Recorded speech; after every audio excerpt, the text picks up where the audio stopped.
forward to these conversations. I think you'll be educated as well as entertained, but most importantly, informed.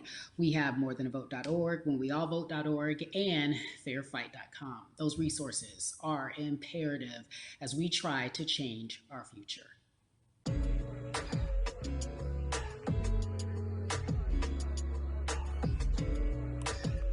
Yeah, la la. There's no way that we can talk about hip hop or even the fact that we want to talk about activism, Black voter suppression, without bringing in this guy straight from Port Arthur, Texas. We are talking about Bumby. He is an activist, a scholar, and an all-around gentleman. Thank you so much for spending some time with us. Bun, I don't want to start heavy, but I guess I have to, because that's where we are in the world today. It's heavy as hell. And when you think about what needs to happen in this country in terms of change, what's the first thing that you think of? Equality. That's pretty much the first thing that comes to mind, right? Black people need to be seen as equals in this world.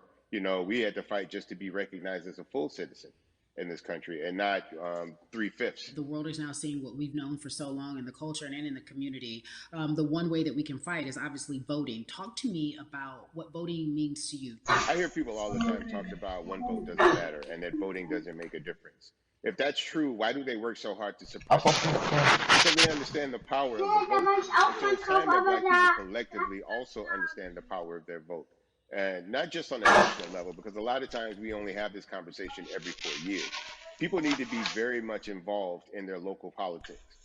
They need to understand who their elected officials are, where they stand on issues that affect you. You need to use your vote to either support the ones that care about you and your condition, or to elect people who do. A newer initiative that we're dealing with is educating felons. Right? So in the state of Texas, if you're a felon, right, if you've been to jail or to prison, but you're no longer on probation or parole, you have the right to register to vote.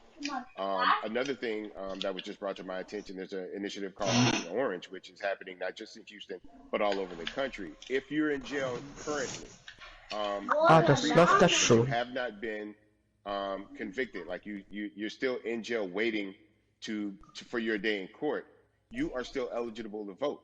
And you said something so key. They work so hard to hope that we stay uninformed, but more importantly, to suppress the Black vote. If you could do one thing with this message that we're trying to send today about how important voting is, what type of images would you like our people to understand and see when they go to these polls and vote, or when they cast their ballots? I think the images that we've all seen, you know what I'm saying, for decades in this country, if not centuries in this country, we've seen Black people oppressed, we've seen Black people attacked. So every time you look back and you see those old black and white images of people of color being attacked by dogs and people of color being sprayed with hoses, that's what they were fighting for. Back then, they were just fighting for a chance to vote.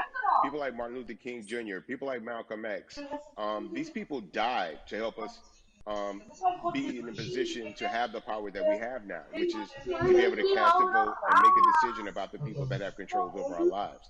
So, I mean, if you in your own community need a reason to vote, look at a person like George Floyd. If the people in your city are not open to police reform, are not open to having a conversation about defunding the police, are not open to issues concerning economic equality, judicial equality, racial equality, right? If they're scared to say Black Lives Matter, you have the power to put people in those positions who do believe that Black Lives Matter, who do believe in racial equality, economic equality, judicial equality, right? Who see us as human beings. And if the people in your community don't feel that way, vote them out. It's that simple. It's just vote them out. We don't have enough time to sit around and hope that people change their mind. Yeah, Bumby, you point out something so important. We have the power. And that is in our vote, and that is with our voice, and that's how we use our voice. I think of where we are right now. People say this is a particular moment, but it is a movement, not just a moment, it is a movement. Why, in your opinion, was it George Floyd's death? Why was that the chosen brutality for people to say, oh my God, Black people are still oppressed in this country, and it is not fair? I think it's twofold, Carrie. In so many different encounters between people of color and the police, there simply is no proof of what happened in the interaction. And so what happens is, in a court of law, it tends to lean towards the policeman's point of view, right? In this case, we saw very clearly what happened. I think the other thing is due to the fact that everyone was at home, basically, during this time period in relation to the coronavirus, you couldn't avoid it. right? It was on every television station. It was on every social media platform.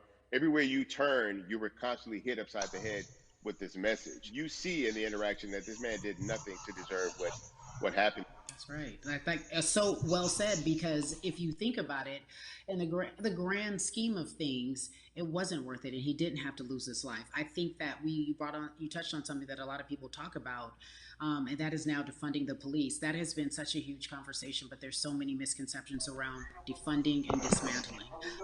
If you will, educate the audience. All right, so most people, when they hear the term defund the police, they tend to think of, oh, they're going to take away our police department. Nothing could be further from the point.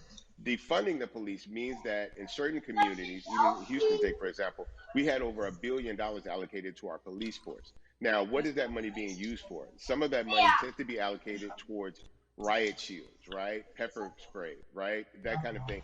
That's only used against the people that fund this budget, right? So why would the people want to supply the police with the means to oppress them? If the police are concerned about the situations in certain communities with a higher crime rate, well, higher crime rates tend to happen in communities where there's not employment opportunities, right? There's not a lot of social services, and people are going to do what they need to do to take care of themselves and their families. When the community has more opportunities for employment, more opportunities for den dort hinstellen. Less of a strain on the government. Kann They ihn, tend to have a lower crime rate, nicht and machen. because of that, we'll have less need for the police. Nein, You are passionate about so nein. many different Du kannst da ganz things recht in terms of runterfallen. making sure that we are holding our leaders accountable. Talk to me about some of the other projects that you're working on. Well, right now, obviously, being a part of More Than a Vote is essential. We're dealing with primaries in this country right now, and we just want to educate people. We want to inform people because people are tired, they're angry, they're concerned, and they want information and they want action. And so we want to make sure that we Colin, give them the right information. kannst du lead bitte them in the darunter right gehen, das direction. nervt so And we thank langsam. the people that do not Also like us diesen for standing with us right now, because it's very Pack sie dir important nach dort that people who aren't black Doch, be ich involved. höre immer noch Because black people could have gotten rid of racism. We would have done it hundreds of years ago. And so I'm trying to use my voice and my platform just to let people know that if they feel like I do, there's a number of places they can go to enact change in their community. People need to know about how their city council runs. They need to know that they have the ability to speak when city council meets, to let them know that that's not the way that they feel their city needs to be run. Those are not the places that they feel the money of their community needs to be allocated. And Bubby, even a step further, they can run for office in their local community. They can run for positions. Like, people act like they leave it up to somebody else. If you're upset, it's not hard to get on the school board. It's not hard to be a part of the city council. It really isn't. And depending on how small your town is, you could be a mayor. The power is with the people, and we need to just know that that's happening. Absolutely. And it's always been with the people. You know, if you look at Trayvon Martin's mother, Sabrina Fulton, right? She felt that there was a system of racism and a system of oppression that led to her son's death.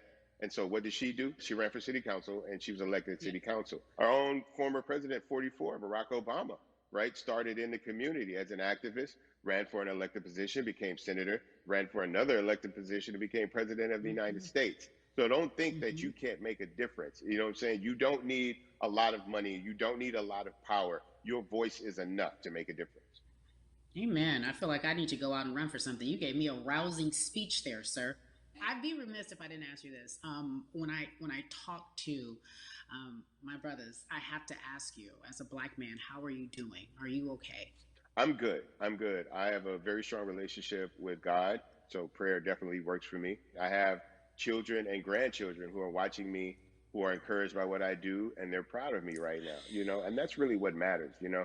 The change starts at home, you know, so as long as you have a support system that believes in what you're doing and supports you in what you're doing, you have everything you need to go out there and fight the good fight. And for those that don't, there's a community of people here to help you. So you can go to places like morethanavote.org. There are many different places that will encourage you, inform you, and they will put you with groups of people that feel like you, that are ready to take action. So no one has to go about this alone if they want to do it. Yeah, we're stronger together. People have been saying it, but that has much more meaning now that we are in our movement, not just this moment. Bumby, it has been an education, always a pleasure. Thank you so much. I appreciate you. Keep fighting the good fight. Keep up the good fight.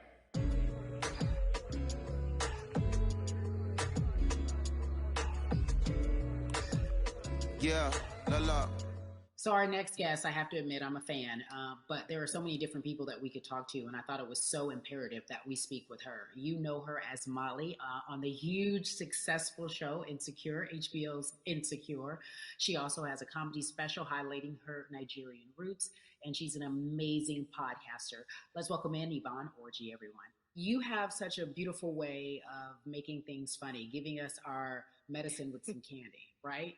The humor Yeah. and the healing. You bring all of that to your space. And right now, as you look across this country and how everyone is so broken and so upset, if it's not social injustice, it's the pandemic, it's depression, it's unemployment, the list goes on and on. How are you doing, quite frankly? You know, I'm rediscovering self in a way that is hard but necessary, that will lead to ultimate joy. I know it sounds like a lot, but no, I think I personally think that God put all of us on a global timeout. Like we just, America hasn't done as good as other people when it comes to timeouts, because everyone else is out playing at recess, and we're still in the principal's office hoping and wishing we can come out. But I think that if we settle into the timeout and really learn the lesson that we're supposed to learn from this season, I think we'll emerge better. We'll learn how to play well with others in more ways than one.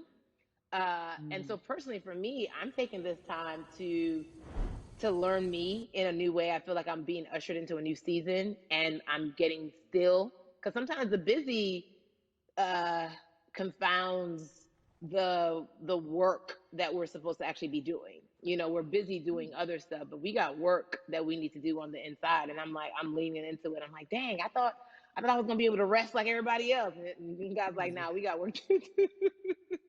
You know what? And I think that's what everybody is saying about 2020. It's demanding that we be better. And you said it's a global timeout. What do you mean by that? Yeah, it's like everyone sit down, be humble, to quote the great prophet Kendrick Lamar. But like, no, seriously, sit down and let's reevaluate some things. Let us unearth and shake up the things that we have been trying to hide within ourselves, within our nation. I think America is going through an unraveling right now, a much needed, a much necessary one. And I think all eyes on us, right? There is no, oh, I was on the subway for an hour, so I didn't miss that thing that happened. No, everybody was home. Everybody, was watching when George Floyd died, and everybody, no one could hide it. Everyone was watching when Amy Cooper called the cops. Like, this is a time where it's like, oh, we can't pretend it away. We can't excuse it away. No, no, no, no, no. It's a global timeout. Sit down, watch, and let's learn. And globally, it's like, hey, we were going business as usual, but it ain't usual no more. Like that's old. Anytime change occurs, it's very uncomfortable. And so right now we're sitting with we're getting we're getting comfortable with the uncomfortable. The minorities, we've been comfortable with being uncomfortable, because that to me explains just the existence for whatever we want to do, how we break into our careers, how we live our lives, how we find ourselves one of the few or one of the first. And that's a lonely road. When you look at, and when you talk about this global timeout, everybody had to pay attention to Amy Cooper, everyone had to pay attention to George Floyd. How is that helping us as a people, as a country, during our global timeout? I think, well, one, we're not minorities, Carrie. You already know it. It's like these labels that they put on us. It's like the same way of saying like black on black violence. Also, there's no white on white violence. It's branding. Yeah, right. It's all branding. Yeah, you're right.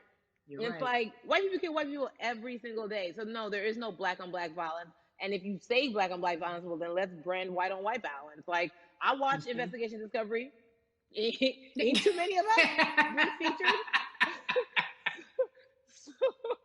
So, I just even like, but to answer your question, what does that do? I think what everyone expected is what has happened in the past when the world was still open, right? In that, okay, you had everyone from Trayvon Martin to Castillo to Sandra Bland, you had all of these lives lost, and Black people made some noise. We rioted, we got out in the streets, we started the Black Lives Matter movement, all of those things. And then white people kind of just like, oh, let's give them something. And then it's just like, is it over? It's like Oscars so black. Okay, good. We gave some Oscars. Are we good now? Like, are we even? You know, and it's now it's just like, oh no. This is not about like a band-aid. It's like, yo, we might have to amputate the leg a little bit, but it's all right because by amputating the leg, we're gonna save the body. And so I think that's what's happening now. Like, America is realizing, like, oh, black people aren't just making a little bit of noise. Like, the protests are still out.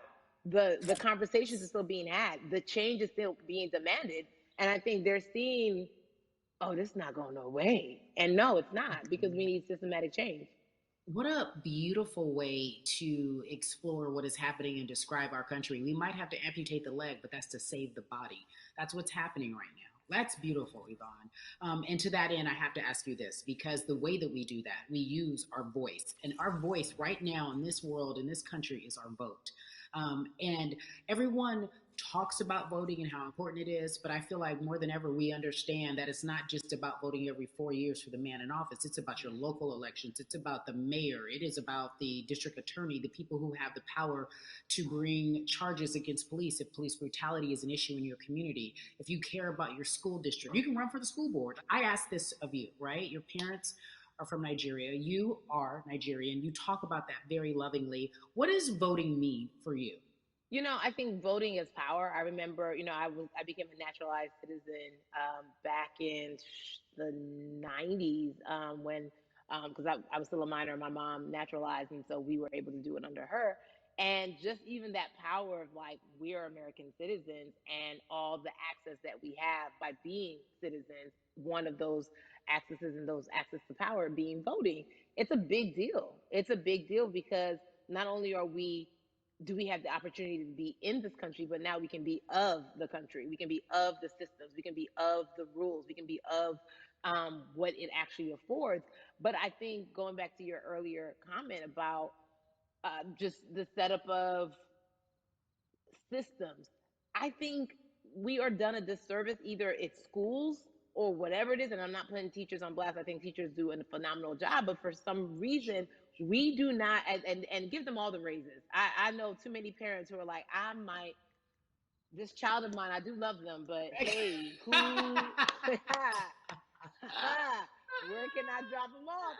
And I do think that there is a disservice done because, again, when we talk about them, to your point, we talk about every 4 years. It's important to vote for the presidency. We don't realize, like, oh, snap, we actually can vote about, like, how much our libraries get. It's like small things like that, but they make a big difference. When you think of voter suppression in this country, what does it look like for you? It's the systems. When we talk about voter suppression, we also talk about systematic racism, right? It's all the systems that set up. And we've normalized, okay, maybe your job will give you a half day, or maybe, you know, you'll be able to get this luxury. It shouldn't be a luxury. It should be built into the system. It should be built into the fabric of how we vote. But maybe you'll be able to get this luxury in order to enable you to go vote. Think about everything disenfranchised, marginalized Black person has to endure in a day. So in a day, you need to get to work. If something happens to your car, if something happens to your child care, if something happens to, there's so many factors along the way that can send you into a tailspin as an American. And then you add on as a person of color. If you're just trying to get to vote and you already have to go through all of these hurdles and hoops in your everyday life, imagine the one day when your voice really is supposed to matter the most in this country. But then you also see all the times that you tried to have your voice matter, and then it's been shut down, repressed, told it doesn't matter. And then you're kind of like, what's the point? How do we keep hope, though? If I'm watching this right now, how do we as a people stay hopeful? How do we believe in the promise that these quote unquote forefathers have given us? Because have you met Black people? By default, like, hope is infused in our DNA. Like, you know what I'm saying? Like, if we haven't been broken now through, be it through slavery, through capitalism, give it to me, colonization, through segregation, through, you know, I mean, listen, the history of Black people in this country is, at one point, we were 3/5 the people. Mm-hmm. That's it. That was a written law. And look at us now. We are whole. We are Black Girl Magic. We are Black Boy Joy. We are, you know what I'm saying? What I think about in terms of giving us hope, right? We're making a lot of people nervous right now, Carrie. We're making a lot of people nervous right now because they're like, dang, we put all these obstacles in their way, and these jokers are resilient. But that should give us hope. That should give us hope that, like, we can't stop, won't stop. I mean, I went to the school of Diddy, you know what I'm saying? Hashtag, Harlem shaking it right now. Can't stop, won't stop. And I think that's our motto. We can't stop voting and we won't stop voting. We can't stop marching and we won't stop marching. We can't stop thriving and we won't stop thriving. To that end, because you led me directly there, I've been asking everyone who's appeared on this platform, what does activism look like? And I feel like back in the day, we had an idea. Yes, it is marching. Yes, it is protesting. Yes, it is speaking out against things that we feel are not right or unjust. But talk to me about what activism looks like for Yvonne Orji. Listen, activism, I think the beauty of activism is that it has many faces, right? You're going to have the people on the front lines. Like, you know what? Martin Luther King marched, but there were a lot of women who were in the homes like, hey, BT Dubs, when they come back, this is how we support all the people who are marching on the front lines. And we're going to be here doing what we know to do best here. And you know what? Somebody needs to bail them out of jail so now we need to be in the community, getting money or whatever it is. So it's like everybody has a position to play. And so play your position like a shortstop, bruh. So whoever you are and whatever you do, play your position. So activism could look like, you know what? I'm not the one that's built to be on the front line, but you know what? My pockets go deep. So I'm going to support the people on the front line. You know, I'm a comedian. Black joy is a form of activism. There's always a call for entertainers or celebrities that have the platform to do something. Why aren't you?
I just needed weeping woods in the circle because I need to eat mushrooms.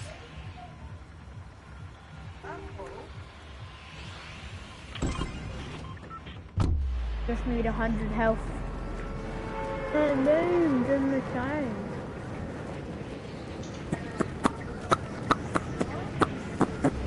Well, 100 kills. Or health.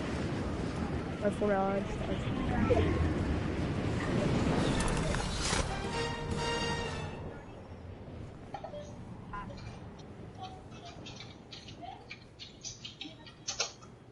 How did Community Gaming find so many mushrooms and I'm finding hardly any?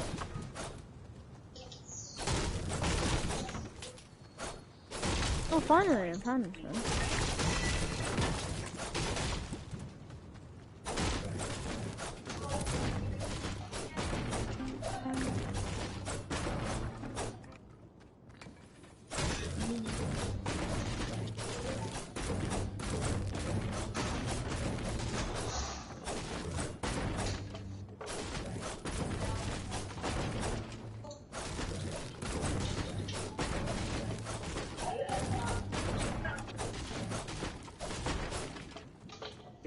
Mark a mushroom if you find a mushroom.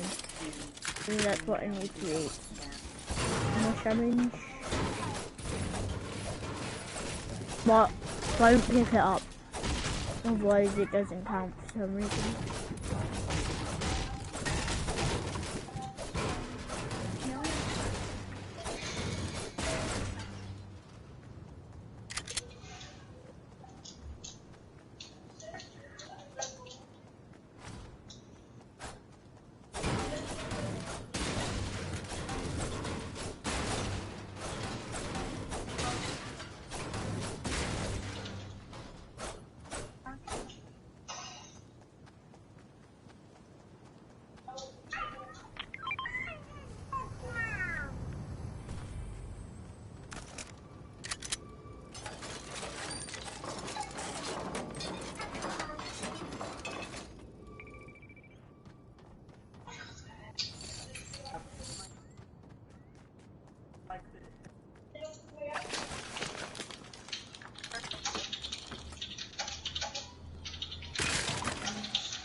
The map is working.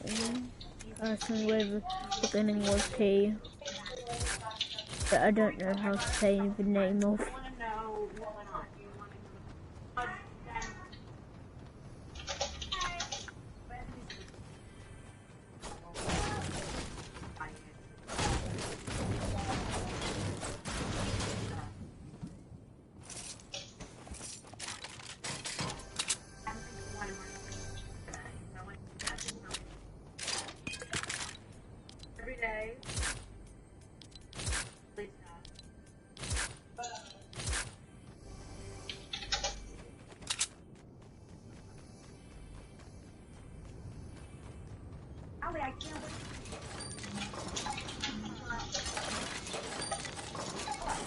Yes, done my challenge.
Get out of that house. I have no guns, I have no guns.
I need mini ammo, I have none.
يلا لا يجوز يكمل شكرا.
angry.